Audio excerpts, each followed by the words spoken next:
Event of the day में चुनाव के लिहाज से एक महत्वपूर्ण इवेंट इस वक्त मुंबई में चल रहा है। विपक्षी गठबंधन इंडिया मिशन 2024 की तैयारी में लगातार आगे बढ़ रहा है। पहले पटना, फिर बेंगलुरु और अब मुंबई में मंथन चल रहा है। पटना में सबसे पहले विपक्षी नेता एक मंच पर आए, कम से कम एक साथ बैठे।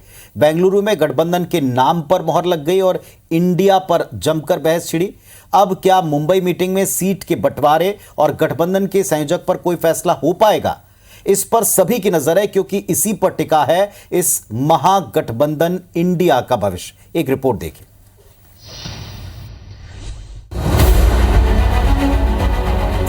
लोकसभा चुनाव 2024 में भाजपा को सत्ता से बाहर करने के लिए विपक्षी गठबंधन Indian national developmental inclusive alliance यानी इंडिया की तीसरी बैठक आज से मुंबई में शुरू हो गई और कल यानी 1 सितंबर को भी सभी विपक्षी दल मंथन करेंगे। 2 नए दल के गठबंधन से जुड़ने के बाद अब इंडिया में कुल 28 दल हो गए हैं। इस बैठक में किन किन विषयों पर चर्चा हो रही है, जरा इस पर भी नजर डालते हैं। इस बैठक में गठबंधन के लिए संयोजक चेयरपर्सन पद के प्रस्ताव पर चर्चा होगी। साथ ही कोऑर्डिनेशन कमेटी के गठन को अंतिम रूप देने पर चर्चा की जाएगी। विपक्षी पार्टियों की इस बड़ी बैठक में 2024 के लोकसभा चुनाव के लिए एक कॉमन मिनिमम प्रोग्राम के प्रस्ताव पर चर्चा होने की उम्मीद है। इसके साथ ही मीडिया में विपक्ष का पक्ष जोरदार ढंग से रखने के लिए इंडिया गठबंधन के प्रवक्ताओं की नियुक्ति के प्रस्ताव पर भी चर्चा होगी। भविष्य में सामूहिक रैली करने पर बैठक में चर्चा हो सकती है। इसके साथ ही समन्वयक के लिए दिल्ली में इंडिया गठबंधन का हेडक्वार्टर बनाने के प्रस्ताव पर भी चर्चा होगी। इस दौरान गठबंधन के लोगों पर भी विमर्श किया जाएगा।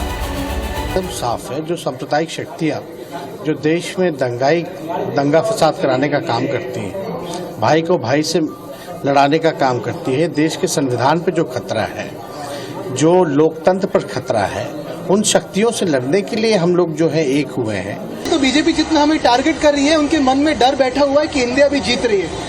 उनकी नफरत है वो भारत से, उनकी नफरत इंडिया से, उनकी नफरत हमारे देश के संविधान से है और वो हम उन्हें जीतने नहीं देंगे।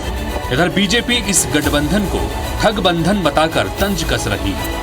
जिन लोगों के दिल मिलते नहीं हैं, उनके दल मिल रहे हैं और मुझे पूर्ण विश्वास है कि 2023 और 2024 दोनों के चुनाव में प्रधानमंत्री जी के नाम पर पूर्ण रूप से भाजपा की सरकार मध्य प्रदेश में भी और केंद्र में भी शिवराज सिंह जी के काम पर और प्रधानमंत्री जी के नाम पर स्थापित होगी। विपक्षी सांसदों के आने से पहले ही मुंबई में पोस्टर बैनर लग गए हैं। एकता का संदेश देने की कोशिश शुरू हो गई है, लेकिन इन सभी विषयों पर अगर गठबंधन एक मत हो जाए तो 2024 के चुनाव के लिए बीजेपी को कड़ी चुनौती मिल सकती है। Bureau report, IBC 24।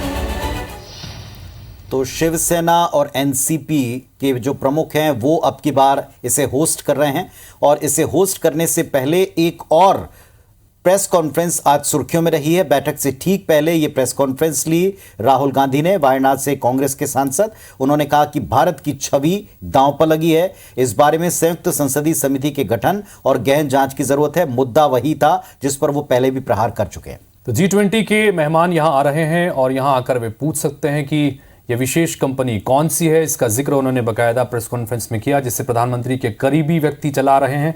अडानी को लेकर लगातार उन्होंने निशाना साधा और क्या कुछ राहुल गांधी ने कहा है, सुनिए।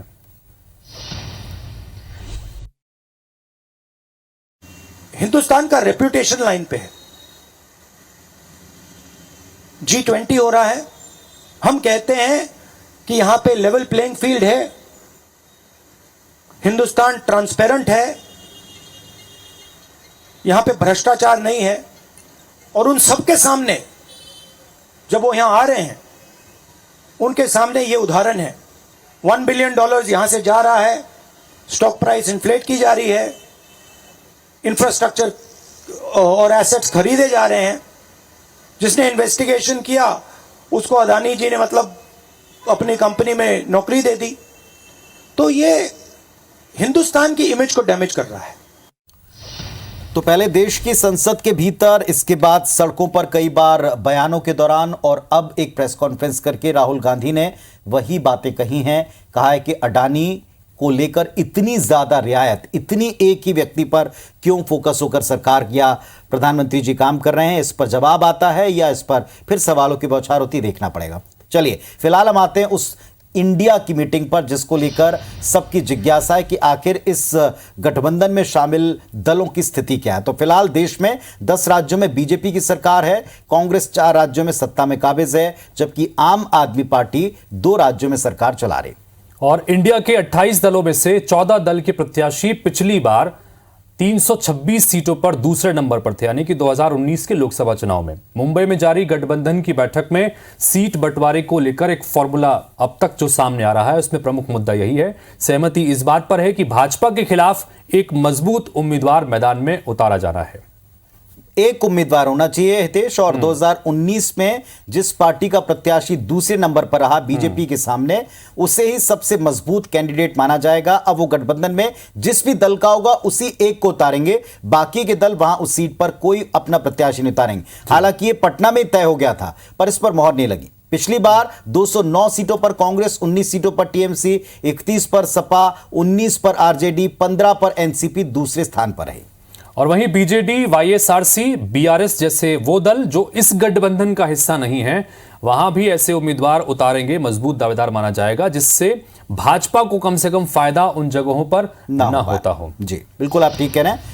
और अब की बार निश्चित तौर पर क्या ये सीट डिसाइडिंग या डिवाइडिंग फॉर्मूला सेट कर पाता है इंडिया अपनी मीटिंग में, या केवल ये एक एकता दिखाने का एक और मंच मात्र बनेगा, इवेंट मात्र बनेगा, देखना होगा।